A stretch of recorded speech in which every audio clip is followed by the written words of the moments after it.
안녕하세요, 당민입니다. 오늘은요, 영화 사바하에 대해서 얘기를 좀 해보려고 합니다. 얼마 전에 제가 극장에서 봤는데 썩 괜찮은 영화라 가지고 얘기를 좀 해보려고 합니다. 그래서 이제 저만의 그런 주관적인 감상평이랑 메인 이야기라던가 인물에 대한 주관적인 해석 같은 거라고 해야 될지, 아니면 그냥 제가 이렇게 영화를 분석해봤다 이런 걸로 보시면 좋을 것 같고, 일단 이 영상에는 스포일러가 있기 때문에 혹시 안 보신 분은 안 보시는 게 더 좋을 것 같습니다. 바로 시작을 할게요. 사바 같은 경우는 최고의 영화라고는 말할 수가 없지만은 그래도 은근한 소작이다, 뭐 이런 평을 하고 싶습니다. 뭐 좋았던 점이라고 하면은 그간의 그런 한국 영화에서는 볼 수 없었던 굉장히 실험적인 시도라든가 이런 게 많았던 것 같습니다. 좋은 점은 아주 많고 많은 분들이 괜찮게 보셨기 때문에, 저는 뭐 아쉬웠던 점을 좀 얘기를 하자면은 뭐 다들 공감을 하실 것 같은데요, 초반에 이야기를 풀어갈 때는 굉장히 팽팽했죠, 그 전개가. 후반부에 가서는 맥이 탁 풀린다고 해야 되나, 굉장히 영화가 느슨해져 버리더라고요. 저는 그런 인상을 받았습니다만,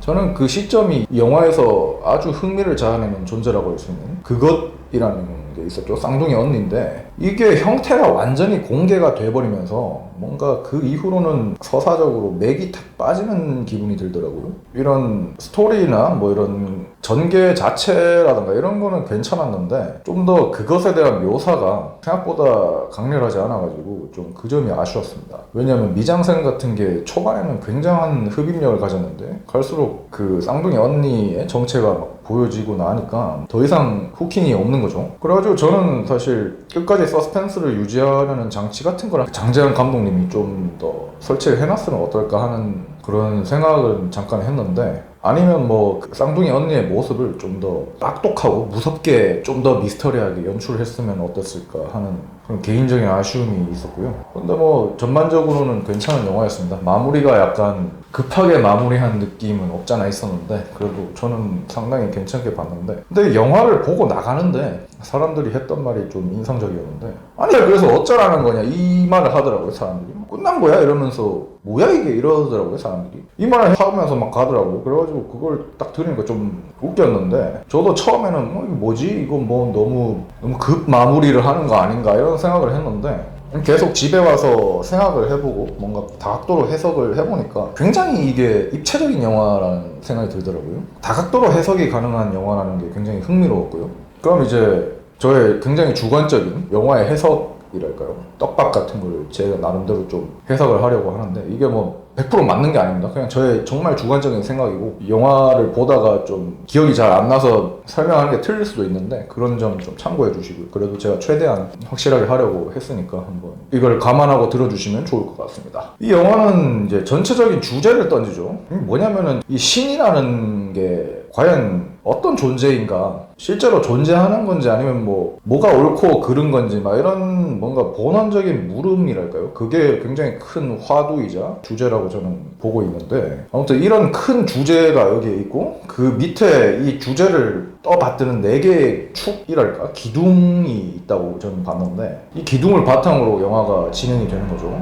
첫 번째 기둥은 이 경찰관과 일반 사람들 파트인데, 이거는 뭐냐면은 큰 의미는 없는데 그래도 꼭 있어야 되는 것 같습니다. 왜냐하면 영화 자체의 임장감이랄까요, 이런 걸 더해주는 장치로서 작용을 했다고 봅니다. 그 평점 같은 걸 보면 사람들이 아니 그래서 경찰이 뭐 한 게 뭐냐, 경찰은 왜 나왔냐 이렇게 말을 하더라고요. 근데 저는 조금 다르게 보는 게 뭐냐면은 경찰이나 뭐 공권력 이런 뭐 국가 시스템 같은 거 이런 이성적인 산물이죠. 사람들의 합의에 의해서 만들어진 사건의 해결을 보는 그런 영화가 아니다, 그런 입장이고, 오히려 이런 사회가 만든 시스템이라던가 이런 게 별다른 극에서 역할을 하지 못하는 거죠. 그런 것에서 오는 종교에 대한 굉장히 근원적인 질문이랄까요, 그런 걸 오히려 더 아이러니하게 부각시킨다, 그런 장치로서 사용됐다, 그 경찰관과 일반 사람들, 이렇게 저는 봤습니다. 왜냐하면 아주 무력하게 나오는데, 이거는 그냥 영적인 세계랑은 아예 떨어진 상관이 없는 세상으로서의 역할을 하기 위해서 이런 사람들의 등장이 꼭 필요했다, 저는 그렇게 봅니다. 경찰은 뭐 존나 한 것도 없는데 나올 필요 없는 거 아니냐 이렇게 보실 수도 있지만 저는 꼭 필요했다고 보고요. 그리고 두 번째 기둥이라고 하면은 이정재 씨가 역할을 했던 그 박웅재 목사랑 진선규 님이 연기를 하신 해안 스님 그리고 다른 무속인들 요게 두 번째 기둥이라고 봤는데 이 기둥이 굉장히 중요했죠. 왜냐하면 이게 메인으로 해가지고 여러 그런 영적인 컨택 포인트가 있는 사람들이죠. 이 사람들은 한마디로 말하자면 일반인하고는 좀 떨어져가지고 세상을 바라보는 그런 집단이죠. 그래서 영화의 주제를 이끌어가기 위해서 현실과 그런 영적인 세계를 분리하기 위해서 이런 사람들을 반드시 등장시켜야 된다고 저는 봤습니다. 그래가지고 뭐 영화에서 나오는 쌍둥이 언니랑 김재석을 좀 목도하는 존재죠. 특히 박웅재 목사랑 해안 스님은 그런 존재로서 스토리를 이끌어가는 존재로서의 기둥이다. 저는 그렇게 봤고 한마디로 이런 영적인 접선 포인트가 있는 무리들이 영화에 등장을 함으로 인해서 이 사람들이 사건이 일어나는 현장을 목격하고 관객들한테 설명을 해주는 거죠. 자기들이 바라보는 세상에 대한 포인트라든가 이런 거를 설명을 해주는 존재로서 등장을 한 거라고 저는 봅니다. 이게 없었으면은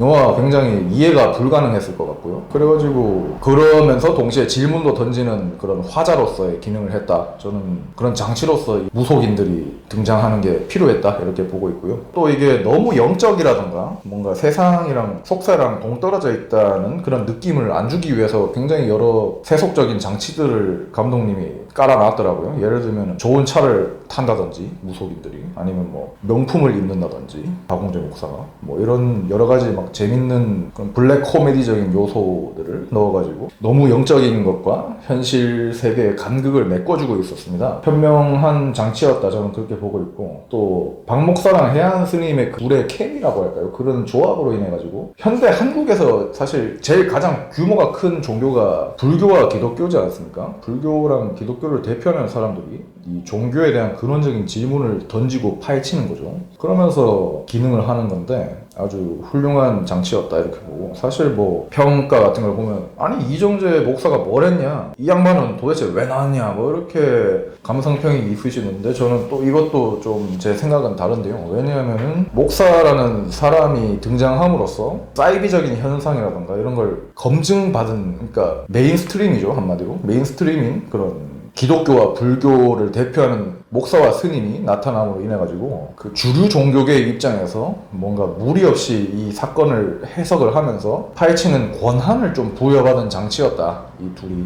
그러면서 관객들한테 자연스럽게 질문을 던질 수 있는 거죠. 이 장치로 인해서 진짜 신은 있는가 이런 거라던가 뭐 여러 가지 질문이 있을 텐데 굉장히 매력적인 거죠. 그래서 캐릭터에 매력 있는 뭔가 세속적이면서도 한편으로는 또 진짜를 찾는 목사라던가 다른 스님이나 무속인 이런 게 영화 주제를 잘 드러내는 역할을 수행했다 이렇게 보고요. 세 번째 기둥은 쌍둥이 언니 그것이랑 김재석이라고 봤는데요.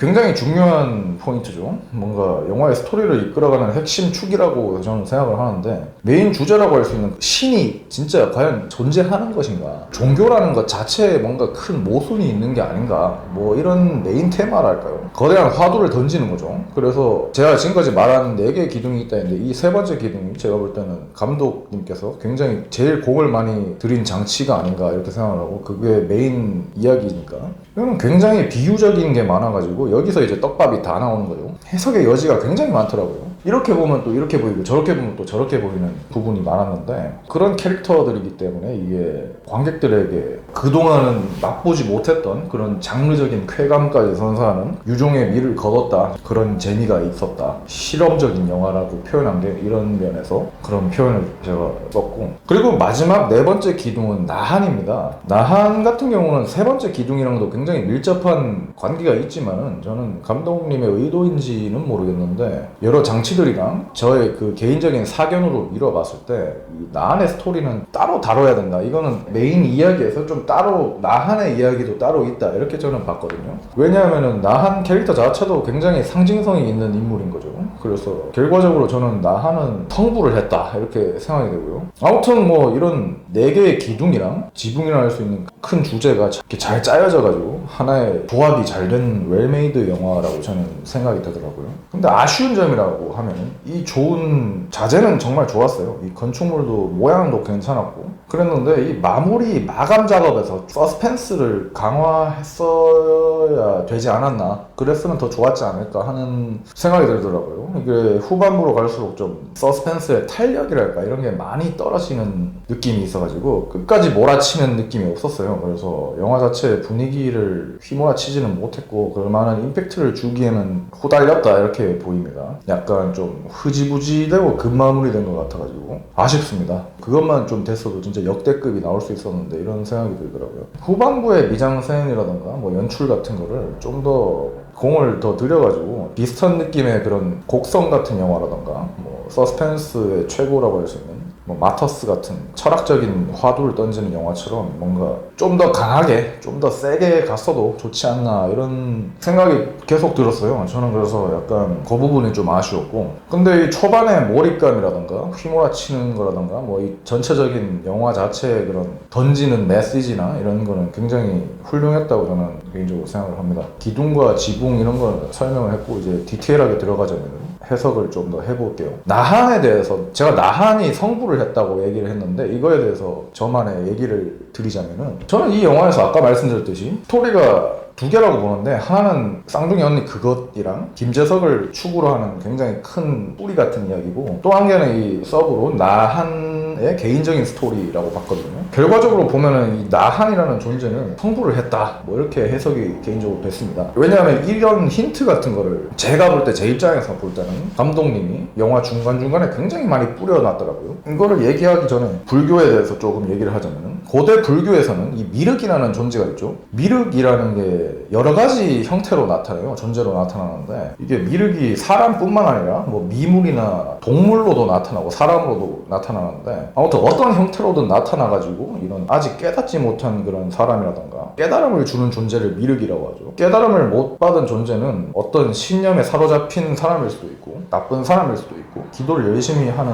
그런 착한 사람일 수도 있고 뭐 상황마다 정말 다 다른데 다른 상황이 있는 거죠. 근데 이 영화에서 나한에게 있어서의 미륵은 바로 쌍둥이 언니라고 할 수 있죠. 그 쌍둥이 언니를 만나고 나서 이 잘못된 것에 빠져 있었던 정란이 깨달음을 얻고 열반을 하고 부처가 된 건데 왜 나한이 부처가 되었냐고 하면은 김재석이랑 하는 그 대화랑 나한이 외우던 그 진언에서 저는 힌트를 봤는데 영화 중간중간에 이 나한이 몇 번씩 진언을 막 외우더라고요. 근데 저는 이 진언을 많이 외웠기 때문에 잘 알 수 있었습니다. 뭐냐면은 광명진언이라는 걸 자꾸 외우더라고요. 이 광명진언이 뭐냐면은 일종의 불교에서 외우는 주문 같은 건데 이 진언을 외우는 사람이라고 하면은 모든 악업을 소멸하고 부처님께 귀의하는 그런 진언입니다. 그래가지고 부처가 되어서 성불하고 싶은 염원을 담은 불교 최고의 그런 진언이라고 저는 알고 있고요. 진언이 옴 아모카 바이로차나 마부드라 마니파드마 지바라 프라바르타야 훔 이렇게 되어 있는데 이게 정란이 차에서도 이 진언을 외우더라고요. 제가 듣기로는 이걸 보면은 이게 정란이 굉장히 깨달음을 얻고 싶어하는 것을 진언으로 표현을 한 게 아닌가 그렇게 생각이 되었습니다. 그리고 이제 두 번째 왜 부처가 되었다고 봤냐면은 정란이 쌍둥이 언니 그것을 만나고 나서 이제 김재석이랑 대치를 하면서 대화를 할 때 김재석이 이제 코끼리 눈을 보니까 어떤 기분이 드냐고 말을 했죠. 그러니까 정란이 그냥 두렵다 뭐 무섭다 이런 얘기를 안 하고 그냥 코끼리가 추워 보인다 이렇게만 대답을 하는데 여기서 굉장한 포인트가 있는 거죠. 왜냐하면 이게 사물을 있는 그대로 그냥 편견 없이 딱 보는 거로 저는 봤는데 코끼리 눈을 봤을 때 느껴지는 게 이게 자신의 감정 상태라든가 자신이 현재 처한 상태라고 하더라고요, 불교에서. 근데 일반적으로는 1인칭으로 표현을 하죠. 뭐 무섭다거나 슬프다거나 뭐 이런 식으로 표현을 하는데 감정을 말하는 거죠. 자기의 감정을 말하는데 그냥 정란은 코끼리가 추워 보인다 이렇게 말하는데 이게 어떤 거에도 얽매이지 않고 뭔가 사물을 그냥 있는 그대로 바라보는 것으로 저는 봤는데 한마디로 1인칭이 3인칭이 된 거죠. 그러니까 이게 부처가 되는 그런 힌트를 얻을 수 있는 거죠, 우리는. 그리고 마지막에 이제 죽을 때 박웅재 목사가 이제 귀를 대고 정란이 말하는 걸 듣잖아요. 뭔 이야기를 했냐고 하니까 박 목사가 그냥 춥다고 말했다 이렇게 말하던데 그게 한마디로 뭐냐면 정란이 코끼리와 같은 상태가 된 거죠. 추워 보이는 거랑 춥다 이렇게 됐으니까 코끼리랑 동일시 되는 거고 코끼리라는 게 뭐냐면은 불교에서는 열반한 사람을 뜻합니다. 그래가지고 석가모니 부처님이랑 동일시 되는 동물이 코끼리인데 여러 맥락에서 보면은 코끼리랑 동일하게 영화 내에서 해석이 되는 정나한이 죽어서 이제 부처가 된 거고, 사람은 살아있을 때 부처로 칭해지지 않거든요, 불교에서는. 왜냐면 부처님이라는 거는 깨달음을 얻고 나서, 죽고 나서 이제 부처님으로 칭해지는데, 아무튼 정리하자면 잘못된 길에 빠져가지고 악하게 살던 정나한이 쌍둥이 언니라는 그 미륵으로 인해가지고 깨달음을 얻고 결국엔 부처가 되었다, 혹은 뭐 악귀인 김재석을, 악귀를 잡는 진짜 악신이 되었다, 사천왕이 되었다, 이런 식으로 깨달음을 얻었다, 이렇게 해석이 되더라고요. 그리고 그 다음으로 제일 중요한 게 뭐냐면은 그 쌍둥이 언니인 그것이랑 김재석에 대해서 이야기를 해봐야 되죠. 이거는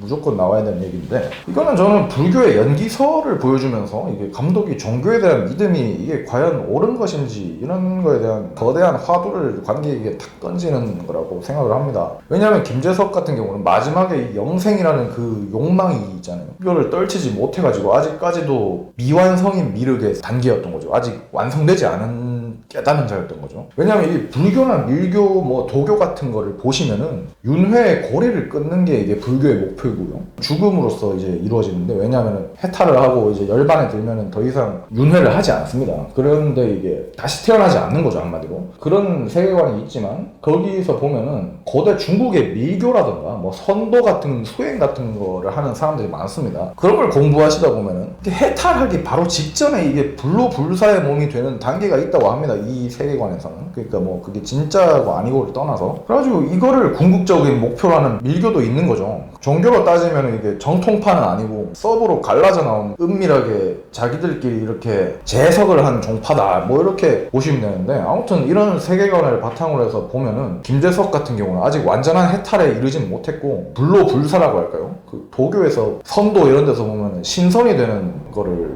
목표로 하는데, 그 정도의 경지로 보면 될 것 같다, 뭐 이런 거 같고요. 아무튼 김재석은 이 불교적인 색채였지만 배경에는 재밌는 게 뭐냐면 그 헤롯 왕과 아기 예수 요 신화 얘기를 넣으면서 굉장히 기독교에 대해서도 같이 원초적인 질문을 던지도록 감독이 굉장히 재미있게 영화를 설계해 놓은 거죠. 이게 아주 저는 인상 깊었는데, 이걸로 인해 가지고 관람객이 불교나 무신론자를 타겟으로 하는 걸 넘어서 기독교를 믿으시는 분들도 같이 질문을 던지고 자신을 한번 돌아보게 하는 그런 기가 막힌 세팅을 해놨다. 김재석은 용이 되지 못한 이무기인 거죠. 해탈을 하지 않고 그냥 불로불사의 그런 신선 정도의 레벨인 건데, 박 목사가 이제 용이 되려다가 뱀이 되었다, 이렇게 얘기를 멘트를 하는데, 이게 또 불교적인 입장도 있지만 기독교적으로 해석한다면은 예수 그리스도의 그런 가능성을 가지고 김재석은 있었지만은, 예수님 같은 경우는 최고의 만찬, 자기가 살라고 도망을 간 게 아니고 죽음을 택하죠. 나는 뭐 피하지 않고 택하는데, 헤롯 왕 같은 경우는 굉장히 살고 싶어가지고 아기들을 죽이는 그 길을 선택을 하는 거죠. 그래가지고 이 김재석이라는 사람이 예수라기보다는 헤롯 왕으로 이렇게 비유가 되는 건데, 타락한 헤롯 왕, 뭐 이런 이미지로 이렇게 해석을 할 수 있는 여지를 주면서 사람들한테 질문을 던지는 장치로 활용이 됐다고 봅니다. 그리고 불교에서는 영원한 선과 악이 없다고 말을 하는데, 이것도 참 여기서 많이 주제가 드러나는 겁니다. 김재석과 그것 연기설에 의해서 서로 연결이 되어 있는데, 선과 악으로 나누지 않고 뭐가 옳고 그른지 그런 걸 떠나서 하나의 현상 자체로 보는 거죠. 김재석 같은 경우는 미륵으로 이제 깨우침을 가는 중간에 삶에 집착이 생겨가지고 악의 화신이 되어버렸다, 뭐 이렇게 볼 수도 있을 것 같습니다. 저는 제가 볼 때는 김재석 같은 경우는 뭔가 미륵에 가까운 선한 인물이었다고 생각을 합니다. 왜냐하면 이게 하얀 설원에서 처음 등장하는데, 그때는 아주 순백의 깨끗한 모습을 여전히 하고 있었던 거죠. 타락을 하고는 있지만 너무나 깨끗했기 때문에 점점 타락을 해도 여전히 깨끗한 모습을 유지를 하고 있는 건데, 아무튼 그렇게 김재석이 뭔가 집착을 함으로 인해 가지고 불교의 연기설에 의해서 존재가 태어나는 거죠. 지렁이가 태어나면 가장 높은 곳에서 그것을 잡아먹기 위해서 매가 태어난다, 뭐 이런 말을 했는데, 그러니까 한쪽이 소멸하면 한쪽이 탄생하고, 또 한쪽이 악이라면 한쪽은 선이 되고, 뭐 이런 연기론이죠, 이게 불교 사상. 이 미륵의 화신이었던 김재석이 진짜 열반에 들 수 있었는 기회가 있었는데, 영생에 대한 집착과 욕망을 딱 가지게 되는 순간부터 이게 반대인 존재라고 할 수 있어요. 그것이 탁 나타난 거죠. 아무튼 그것은 그런 김재석을 시험한다고 해야 되나? 김재석의 연기에 의해서 태어난 존재이기도 하지만, 한편으로는 나한에 대한 미륵의 존재였죠. 나한이랑 처음에 조우를 했을 때 수인을 보여주는데 두 가지 수인이 있죠. 첫 번째 수인이 내가 너를 구제해주겠다 뭐 이런 뜻의 수인입니다. 정란을 구제해주겠다 뭐 이런 걸로 이제 수인을 보여준 거고, 또 이게 손동작을 바꿔가지고 수인을 보여주는데 구제를 해주는데 너는 어떤 걸 해결하고 싶으냐 이런 걸 묻는 수인입니다. 제가 알기로. 그러니까 이제 정란은 항상 악몽을 꾸는 거죠. 자기들이 죽인 아이들에 대한 악몽을 꾸는데 그거를 해결하고 싶다 이렇게 이야기를 말하다 보니까 미륵이 그렇다면은 원인이라고 할 수 있어요. 악귀를 잡아라 이러면서 라이터를 건네주죠. 그러면서 이제 악귀를 잡고 악신이 된 거죠. 그 정란이. 그리고 부처가 된 겁니다. 그것의 존재라는 거는 단순한 괴물이 아니라 뭐 여러 가지 의미가 있는, 함축되어 있는 존재인 거죠. 거기서 저는 아주 이 영화가 구조적으로 짜임새 있게 만들어졌구나 이런 생각을 했고, 영화는 굉장히 많은 주제를 던지죠. 선과 악은 과연 뭐 어떤 것인가에서부터 신의 뜻은 무엇인가, 신은 대체 어떤 존재인가, 나는 뭐 어떻게 살아야 할까, 이런 여러 가지 질문을 던지는 영화였고요. 근데 그거에 대한 해석은 못하는 거죠. 그건 사실 당연한 건데, 아무튼 이 영화가 굉장히 흥미로운 이유는 이런 해석을 또 제가 또 이렇게 해석을 했지만 또 비틀어서 다르게 보면은 또 다른 해석이 나올 수 있다는 거죠. 혹자는 뭐 너무 이거 심오한 척 하려고 너무 떡밥만 막 붙여간 게 아니냐 이렇게 하던데, 저는 이 영화는 일종의 레고 조각이라고 생각을 합니다. 그래서 레고들을 어떻게 조립을 하느냐에 따라서 모양이 달라지는 거죠. 자기만의 보는 게, 이런 걸 어떻게 해석하냐에 따라 가지고 영화 전체를 관통하는 그런 시야라던가 이런 게 완전히 달라지는 게 굉장히 흥미로운 영화였고, 이런 영화는 저는 여태껏 한국 영화에서 많이 못 본 것 같습니다. 그래가지고 굉장히 신선했고, 장재현 감독님의 검은 사제들도 참 재밌게 봤고, 이번에 사바도 꽤나 괜찮게 봤기 때문에 차기작도 굉장히 기대가 됩니다. 아무래도 오컬트에 굉장히 정통하신 감독님 같은데 이 정도면 뭐 다음 것도 좀 믿고 봐도 되지 않을까 하는 생각이 듭니다. 나홍진 감독님 제가 정말 좋아하는데 좀 믿고 보는 나홍진이고, 이 사바하로 이제 내공을 또 쌓으셨으니까 또 다음 영화에서는 또 어떤 재밌는 서스펜스를 보여줄지 기대가 되는 감독님이시고요. 아무튼 저는 이렇게 개인적으로 뭐 좀 중요하다 생각되는 부분을 제 나름대로 해석을 해봤는데, 중언부언할 수도 있지만 저는 개인적으로 이렇게 봤고, 주관적인 평가랑 해석 같은 걸 좀 해봤습니다. 도움이 되셨으면 좋겠고요. 또 다른 의견 같은 거 있으시면 얼마든지 리플 달아주시고, 지금 뭐 극장에서 절찬 상영 중이니까 한번 안 보신 분이 볼 일은 없겠네요. 스포일러를 다 해버렸으니까. 아무튼 아주 흥행에 성공하고 있다고 하는데 독특한 스릴러 계속해서 한국 영화에 나왔으면 좋겠다고 생각을 합니다. 재밌게 보셨다면 구독과 좋아요, 알림 설정 눌러주시고요. 다음에 더 유용한 기획으로 찾아뵙겠습니다. 감사합니다.